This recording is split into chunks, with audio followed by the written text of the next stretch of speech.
오늘 봉독하신 말씀대로 에레미야 14장 13절 말씀입니다. 오늘 저기 쉴만한 물가 선교 예배 시간에는 14장 1절에서 6절 서론 부분에 있고 7절에서 10절까지의 그 에레미야 기도 첫 번째 기도에 대해서 은혜를 나눴습니다. 그런데 지금 오늘 이 시간에는 13절에서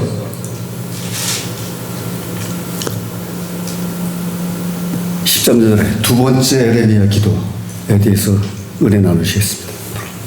그러니까 이 에레미야 기도 14장에서는 대기근이 내려진 때에 에레미야가 하나님한테 호소하는 기도입니다.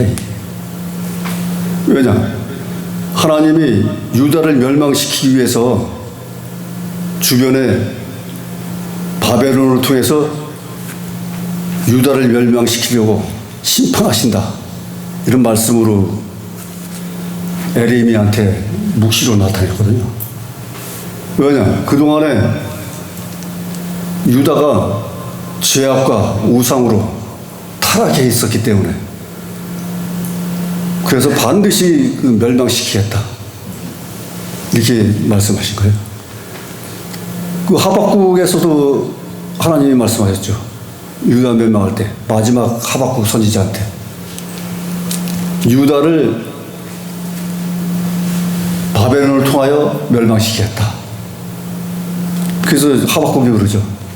왜 우리 선민인 유다 이스라엘 민족을 우리보다 더 사악한 바벨론을 통해서 멸망시키려고 하십니까? 그랬더니 유다를 멸망시키지만 바벨론도 반드시 또한 멸망시키겠다. 바벨론은 강대국이지만 더 사악하고 폐악해서 주변 나라들을 침패하고 말이죠. 그렇기 때문에 바벨론 또한 반드시 멸망시키겠다. 이렇게 약정하신 거야. 근데 하나님이 전쟁을 통해서 멸망시키고 심판하시지만 또한 이런 가뭄, 기근, 연병, 자연재해 이들을 통해서 또 하나님이 심판하시는 거예요. 그래서 지금 마지막 멸망 시대에 에레미야한테 묵시가 하나님 말씀이 임하였는데 그래서 이때 대기근 가뭄이 일어난 겁니다. 그래서 14장 1절에 보면은 가뭄에 대하여 에레미야에게 임한 여호와의 말씀이라. 유다가 슬퍼하며 성문의 무리가 곤비하여 땅에 앉아 애통하니 예루살렘의 부르짖음이 위에 오르도다. 그 유다가 슬퍼하며 성문의 무리가 곤비하여 땅에 앉아서 애통하고 있다고 하는 것입니다.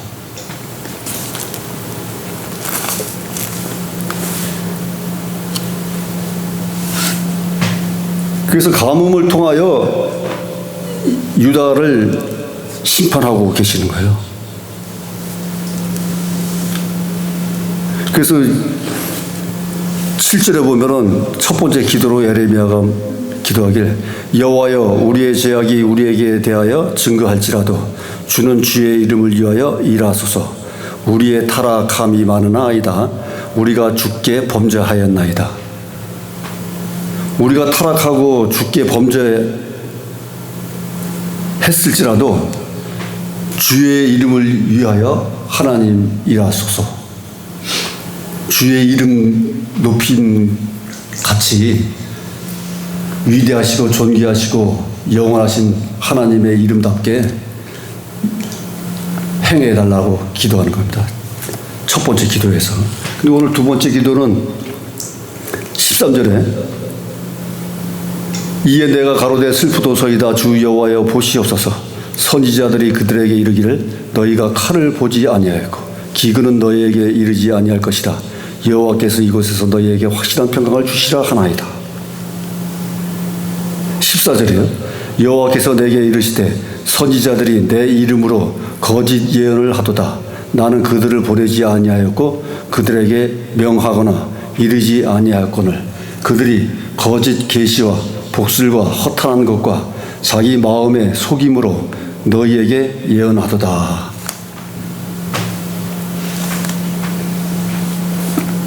여기서 말씀하시는 것은 말이죠, 선지자들이 나왔는데 내 이름으로 거짓 예언을 하도다 이렇게 말씀하신 거예요. 하나님의 이름으로 거짓 예언자들이 나왔다는 겁니다. 그런데 하나님은 나는 그들을 보내지 아니하였다. 거짓 예언자들을 보내지 아니하였다는 거예요. 마지막 시대에 재림 예수들이 많이 나타나고 말이죠. 거짓 예언자들이 많이 나타난다는 거예요. 거짓 선지자들이. 근데 하나님은 내 이름으로 거짓 예언하는 자들을 보내지 않았다. 이렇게 말씀하시는 거예요. 그들이 거짓 계시와 복술과 허탄한 것과 자기의 마음의 속임으로 너희에게 예언하였다. 그 거짓 예언자들은 진실을 하나님 말씀을 대언하는 게 아니고 복술과 허탄한 것, 자기 마음의 속임, 그러니까 듣기 좋은 말로 예언한다는 거죠. 듣기 좋은 말로 현혹한다는 거예요. 거짓 예언자들이. 그러니까 마지막 시대에 지금 우리나라에도 뭐 재림 예수들이 많아요. 이단 자들 거의가 재림 예수들이 재림 예수, 교주. 자기가 예수 재림했다는 거예요, 재림.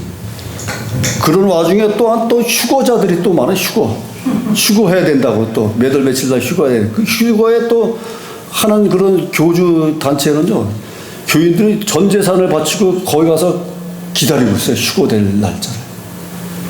그 예전에도 나가야 다락방이가 예전에도 휴거 날짜 정하고서 상복 입고 다 가가지고 밤에 전부 기다리고 있는데 안 내려오신 거야, 안 내려와. 그래가지고 난리 난 적이 있습니다. 뉴스에도 나오고.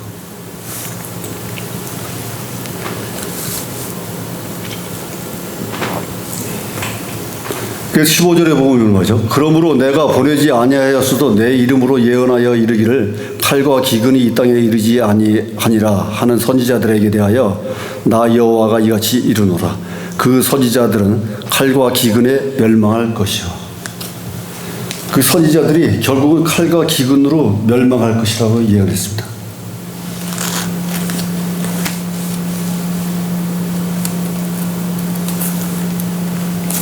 (16절에도) 보면 말이죠. 그들의 예언을 받은 백성은 기근과 칼로 인하여 예루살렘 거리에 던짐을 입을 것인즉 그들을 장사할 자가 없을 것이요 그 아내와 그 아들과 그 딸도 그렇게 되리니 이는 내가 그들의 악을 그 위에 부음이라.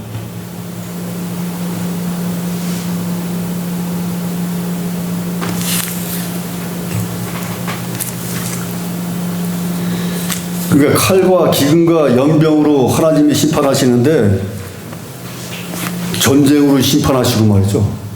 자연재해로 심판하시고 그래서 멸망시킨다는 겁니다. 유다 민족. 네. 거짓 예언자들이 나중에 나오고. 그러니까 거짓 예언자들이 누군지를 몰라요. 분별을 못하면 거짓 예언자들이 누가 거짓 예언하는지도 모릅니다. 상식적으로. 현혹되어 있기 때문에, 거기 빠져들어갔기 때문에. 그래서 하나님이 우리에게 성령의 은사를 주셨듯이 분별의 은사로 분별력을 가지고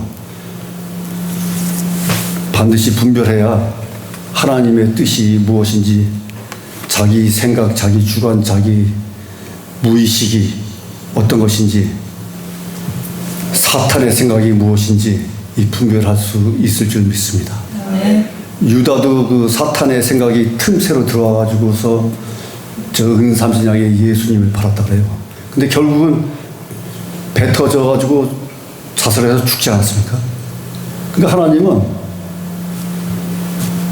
하나님이 반드시 멸망시키는 것처럼 심판하시는 것처럼 인간들도 하나님이 심판하신다는 거예요.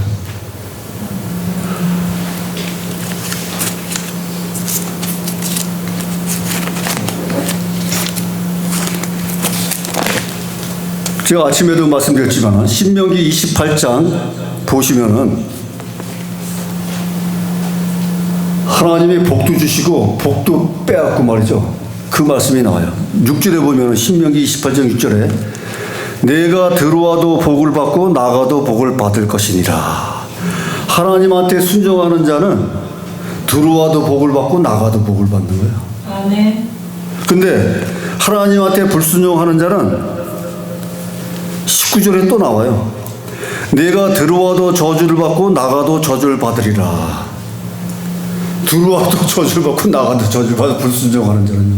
그러니까 이스라엘 민족이 이집트에서 노예 생활하는 걸 끌어내서 가나안 땅까지 들어가게 하는데도 불구하고 적과 꿀이 흐르는 땅에도 불구하고 계속 우상을 섬기고 계속 하나님을 떠나서 살려고 가진 수단과 방법을 다 했잖아, 이스라엘 민족이.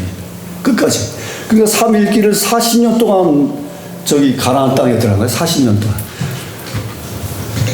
그러므로 말미암아서 모세는 가나안 땅 요단강 넘어 가나안 땅을 보고서도 들어가지 못했어요. 그동안에 지은 죄가 많아가지고 너 1세대는 못 들어간다. 2세대 여호수아 갈렙 그 20세 밑에 자손이 들어간다 그래가지고 모세는 바라보고서도 못 들어갔어요. 그 자손이 들어가서 이스라엘 12지파로 나가서 분배해가지고 이스라엘 민족을 만든 거죠. 그 하나님은 분명하게 그렇게 심판하시죠.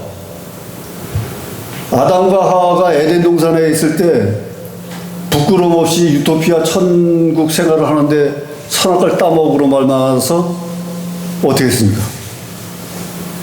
에덴 동산에 쫓겨났잖아요. 바로 거기서 용서해주고 살게 해준 게 아니고 바로 쫓겨났어요. 세상 밖으로. 그러니까 하나님은요, 제가 깨달은 게 그래요. 저도 강조하지만 하나님은 다루하게 가차없이 심판하신다. 불순종하고 믿지 않으면 땅에 꼬꾸라져서 죽기까지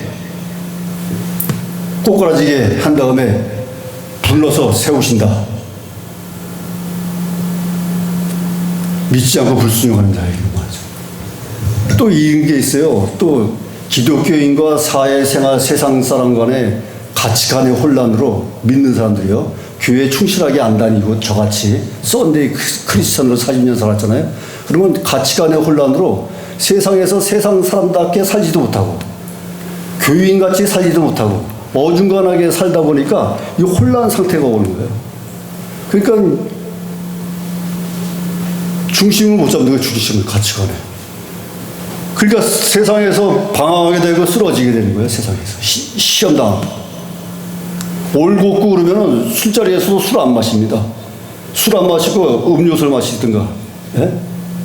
소주단 돌려와도 소주단 안 엎어놔요. 엎어놔. 자기 잔을 엎어놓고 주스는 저기 사이다나 콜라 받아 마십니다. 그리고 그 자리 술자리에서도 찬송가를 부르는 사람이 있더라고요. 찬송가를 불러요. 술자리에서. 유행가 안 불러. 그 사람이 내 기아자동차 다닐 때 그 직원이었는데 영업 직원이었는데 그 직원은 술자리에서 찬송가를 부르더라고요. 사람들이 웃어요. 그 자리에 웃어. 유행가 안 부르고 저기 찬송가 부르고 웃어. 그러나 그걸 가볍게 보가지고 나중에 사무직으로 이전 갔어요. 사무직으로 영업직에서. 그 잘 돼서 간 거죠. 그 인정받았으니까. 거기서 웃고 하는데 거기서 주저앉고 다음에는 유행가 불러야 되겠다 그러면은 사무직으로 이전 못 갔죠. 그 정도로 올곧게 나가는 사람은 되는데 올곧게 하지 않고 썬데이 크리스찬처럼 왔다 갔다 하다 보면은 시험 당하는 거예요. 시험 당. 그래서 하나님이 분명히 말씀하시잖아요. 순종하면 들어와도 복을 받고 나가도 복을 받고. 아멘. 불순종하면 나가도 복을 저주를 받고 들어와도 저주를 받는다고 분명히 여기 기록되어 있죠. 신명기. 그걸 명심하시기 바랍니다. 저는 깨달았어요. 이거는요. 그래서 분명히 아주 절수가 있잖아요. 6절 19절 분명히 기록되어 있잖아요. 이 말씀을 상기하시기 바라겠습니다. 그러니까 이스라엘 민족은 계속 불순종하고 이렇기 때문에 결국에 이스라엘이 유다가 586년에 BC 586년에 망하는 거예요. 멸절했어요. 완전히. 바벨론에 포로로 끌려갔잖아요. 그래 에레미야가 그러잖아요. 70년 동안 포로 생활할 것이다. 70년 후에 귀향할 것이다. 이런 예언까지 한 사람이 에레미야예요. 에레미야 선지자가 마지막 시대에 애통하면서 이스라엘 민족을 위해서 하나님한테 기도하고 호소한 거예요. 그 말씀을 기억하시고 우리는 오로지 우리 목사님들 전사님이니까 믿음으로 순종해서 세상 땅까지 복음 전하고 반드시 이 세상에서 예수 복음 통일로 승리하는 믿음의 목자들 되시길 예수님의 이름으로 축원합니다. 기도하시겠습니다. 하나님 아버지 감사합니다. 오늘 성령불 기도에 실만한 물가 선교의 신앙송대 아버지 이 시간에 함께하여서 하나님의 말씀에 순종하면 들어와도 복을 받고 나가도 복을 받는다는 말씀과 불순종할 때는 나가도 저주를 받고 들어와도 저주를 받는다 하는 말씀을 분명히 깨달을 수 있는 시간을 허락하여 주시면 감사드립니다. 하나님의 말씀을 은혜로 받아들이고 믿음으로 승리할 수 있도록 역사하여 주시옵소서. 감사하며 지금도 살아 역사하시는 우리 주 예수 그리스도 이름으로 기도드려 싸움나이다. 아멘.